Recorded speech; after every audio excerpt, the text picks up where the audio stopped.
قبل ما تخرجوا ما تنساوش تابوناو في لاشين يوتيوب وتبارطاجيو لا فيديو مع صحابكم ومواقع التواصل الاجتماعي. ما تنساوش. السلام عليكم ورحمه الله تعالى وبركاته. كي دايرين؟ لاباس عليكم؟ نتمنى من الله يلقاكم هذا الفيديو في كامل الصحه والسلامه. كما شفتوا الاخوان، اليوم واحد لا فيديو اللي شفتو صراحه يعجز اللسان على الكلام.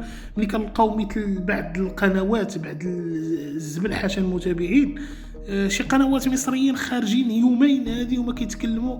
فيديو من مستشفى ملك المغرب يفاجئ والدة سفيان بوفال بعد مرض الخطير. وليد الركراكي يبكي. ثاني بالفيديو بعد ميسي الملك يفاجئ والدة سفيان بوفال. دايرين ميسي كيبكي في واحد اللقطة، حاطينها مونتاج كيقولوا بانه كيبكي على الام ديال زياش، كيبكي على الام ديال بوفال كل مره. وشنو عاوتاني الملك وقت الزيارات، لحظة زيارة والد سفيان بوفال من الملك محمد السادس.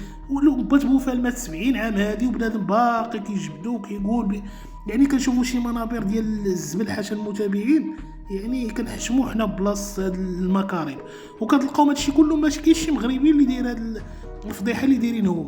يعني هادو مصريين كاتبين فيديو حي شاهد حالة والدة سفيان بوفال من المستشفى مع زيارة أمير قطر والملك محمد السادس وكذا وكذا. التخويره وش التخرميز، وحاطين الفيديو ديال التكريم ديال المغاربه في اللاعبين في القصر الملكي باش خداو له وسام وكيقولوا كذا. يعني والله الا كنتمنى لان معظم ديال الصور هازينو ديال الملك محمد السادس ديال سيدنا الله ينصرو من احدى قناه ديال الاولى. ملي كان بشحال هادي زار واحد الدراري مساكن مرض السرطان ودايرين المونتاج بحيدة التصويره ديال هذاك الدري اللي قاعد في السرير، ودايرين الوجه ديال ام بوفال وجالسين طالقين السلوكيه. والناس اللي كيقتلني في هادشي كامل كنلقى بان ناس مغاربه كيدخلوا كيكتبوا الله يشافيها مسكينه وكذا، والفيديو كله كذوب، العناوين كلها كذوب. حاط لهم فيديو كامل ديال القصر ملي مشاو ياخذوا وسام وكتب عليهم عاجل وفاه اب سفيان بوفال.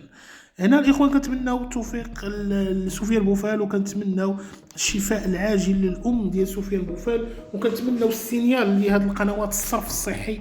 يعني اكثريه اللي كندخل كنلقاهم كلهم مصريين هادو اللي كيهضروا دابا حاليا.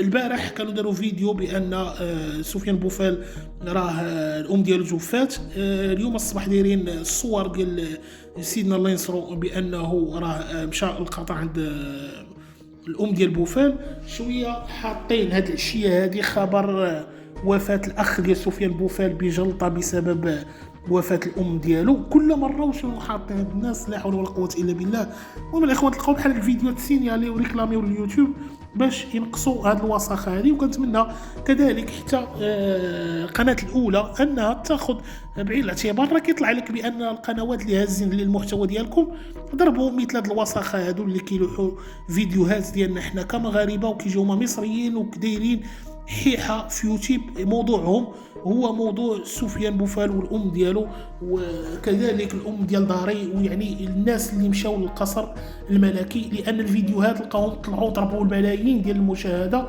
في اقل من 24 ساعه. هذا ما كان الاخوان.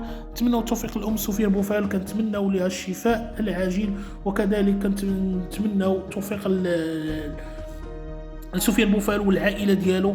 يعني الاخوان هادشي راه كيأثر فينا احنا كمغاربه ملي كنلقاو مثل هاد المكارم.